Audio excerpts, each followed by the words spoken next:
Good morning, my brothers. Just want to say God bless you all this morning. And I need your continued faithful financial support if this is to remain on the air in your area. I'm just kidding.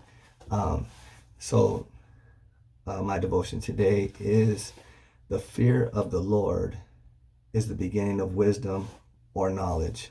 And that comes from Proverbs chapter 1, verse 7.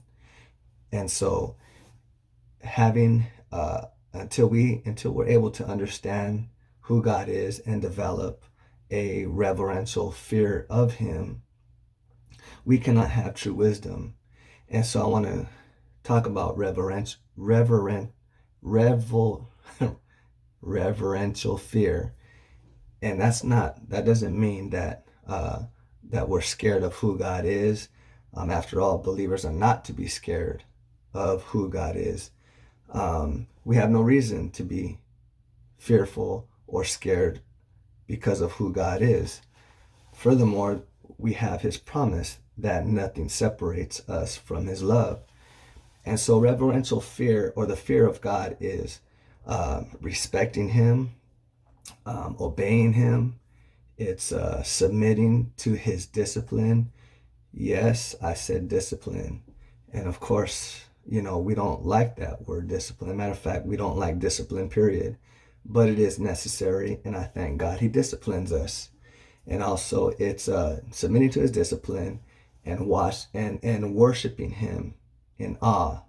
Okay, um, so true wisdom comes from understanding who God is, and He is holy, He's just, and He's righteous. And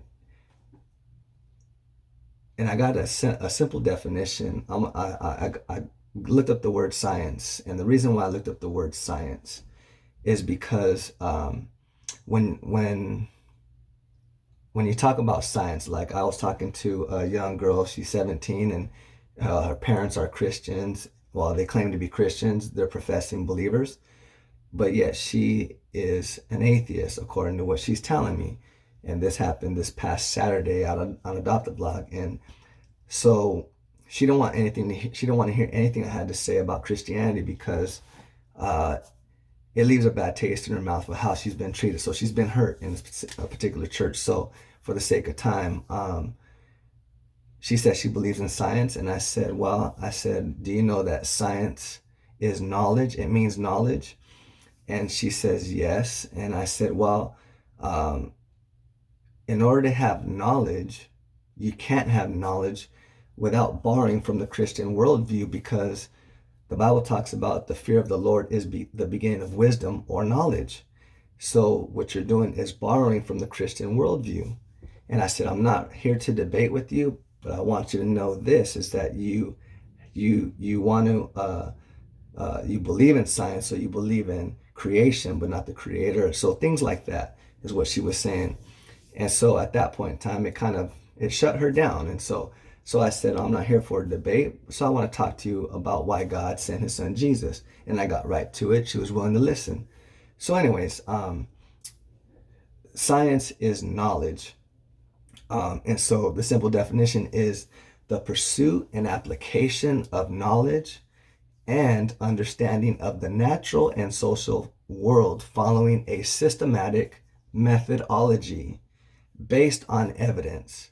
So that's where they get that from. I believe in science, but everything starts with God and ends with God. The fear of the Lord is the beginning of wisdom. So nothing can even start without God, and it doesn't end without God. So what they do is they borrow from the Christian worldview. And so I just kind of wanted to just bring that to your attention that when it comes to our atheistic friends. Remember, we're not there to win the debate, we're there to win the soul. So moving right along. So based on that, a conscience can be described as a moral sense of right and wrong. A moral sense of right and wrong. Conscience in the New Testament is the translation of a Greek word derived derived from a verb that means to know with. Okay? So conscience means with knowledge or to know with, whichever you prefer. And so the fear of the Lord is the beginning of wisdom. It's a reverential fear. I want to go back to what I was saying because I'm already at 5 minutes, so I don't want to take up too much more time. And I have sins in this area, so I gotta speed it up. Anyways, it's a beautiful morning. This is the day the Lord has made. Let us rejoice and be glad in it. Not if you feel like it, but because it is a beautiful day and He's worthy of our praise, honor, and glory. So for the unbeliever, the fear of God is the fear of judgment and eternal death, which is separation from God. So remember, it's a reverential fear, respect, honor. It's submitting to His discipline and worshiping Him in awe. Okay? So if you have any questions, feel free to text me or call me. God bless you all. Have a wonderful day, and we will see you soon. God bless.